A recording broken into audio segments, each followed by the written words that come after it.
Perkenalkan, nama saya Christine Lantang dengan NIM 20105244. Pada saat ini saya akan menceritakan cerita rakyat dari Sulawesi Utara tentang burung kekeko yang malang dengan mata kuliah teori dan apresiasi sastra. Di sebuah desa di Sulawesi Utara, tinggallah seorang ibu bersama dua anak gadisnya. Mereka benar-benar miskin, membeli makanan saja tak mampu. Sehari-hari keluarga itu hanya menyantap buah-buahan yang tumbuh di hutan sekitar rumah mereka. Meski demikian, mereka hidup bahagia dan selalu bersyukur. Suatu masa, musim kemarau melanda desa mereka. Pohon-pohon yang ada di hutan mulai layu dan kering daunnya.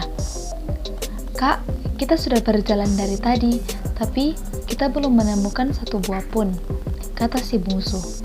"Sabar, Dik, mungkin jika kita berjalan lebih ke dalam, kita akan menemukannya," jawab si sulung. Dalam hatinya dia mulai khawatir, perutnya mulai keroncongan. Akhirnya mereka berdua memutuskan untuk masuk terus ke dalam hutan. Mereka berusaha mencari buah-buahan, namun tak mendapatkan apa-apa. Karena kelelahan, mereka beristirahat di bawah sebatang pohon rindang. Meskipun daunnya lebat, pohon itu tak berbuah. Angin berembus sepoi-sepoi, kedua gadis itu mulai mengantuk dan akhirnya tertidur lelap. Tiba-tiba terdengar suara kekeko kekeko. Bersamaan dengan suara itu, beberapa buah mangga masak berjatuhan, salah satunya mengenai kaki si bungsu. Si bungsu terkejut dan terbangun dari tidurnya. Sambil mengucek matanya, ia melihat apa yang mengenai kakinya. "Buah mangga, dari mana datangnya?" tanyanya heran. Ia segera membangun kakaknya dan menceritakan apa yang terjadi. Sementara itu, suara kekeko kekeko terus terdengar. Kedua gadis itu masih terus mencari asal suara tersebut, tapi tak berhasil. Kejadian itu terus berulang setiap kali mereka ke hutan. Mereka akan dijatuhi berbagai jenis buah-buahan, dan suara misterius itu akan terus membahana. Akhirnya, si sulung berteriak, "Siapakah kamu? Ayo tunjukkan dirimu, aku ingin berterima kasih." Kekeko, kekeko, tiba-tiba muncullah seekor burung di hadapan mereka. Rupanya burung itulah yang selama ini memberikan buah-buahan kepada kedua gadis itu. "Hai gadis miskin, tak usah berterima kasih kepadaku. Anggaplah itu hadiah karena kalian berdua bekerja sangat rajin dan tak pernah mengeluh," kata burung itu.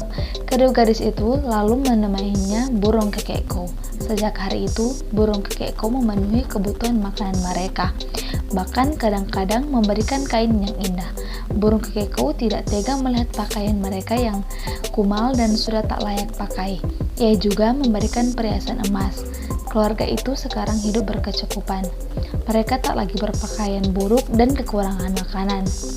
Kedua gadis itu tampak cantik. Berita tentang burung kekeko ini tersebar ke seantero desa. Teman-teman si sulung dan si bungsu rupanya iri pada kecantikan mereka.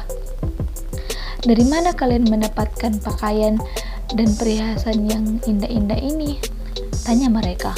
Kedua gadis itu pun menceritakan dengan jujur apa yang mereka alami.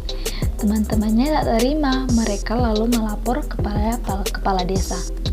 Mereka juga ingin seperti kedua gadis itu. Kepala desa memerintahkan semua warga untuk mencari burung kekeko. Setelah berhasil menangkapnya, para warga berkumpul di balai desa untuk mengajukan bermacam-macam permintaan, termasuk kepala desa. "Berikan gelang emas untuk istriku," kata kepala desa. "Aku ingin kain sutra yang indah," kata seorang warga.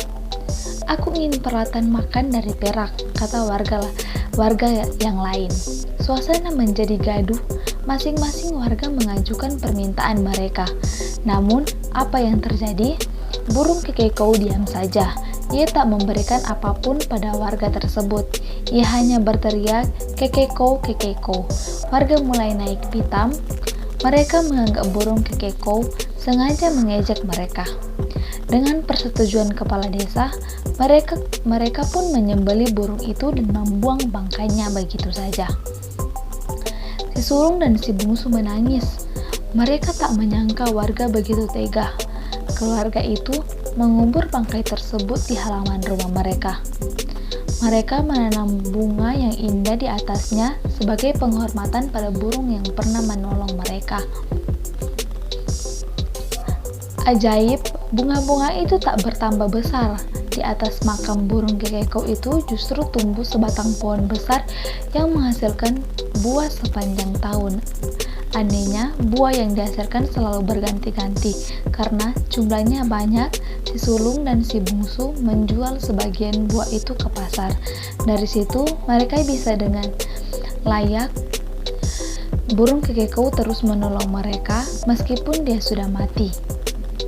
Dan pesan dari cerita rakyat Sulawesi Utara, kisah burung kekeko adalah mengucap syukurlah dan dalam segala hal teruslah berusaha dan jangan pernah putus asa. Setiap persoalan pasti ada jalan keluarnya.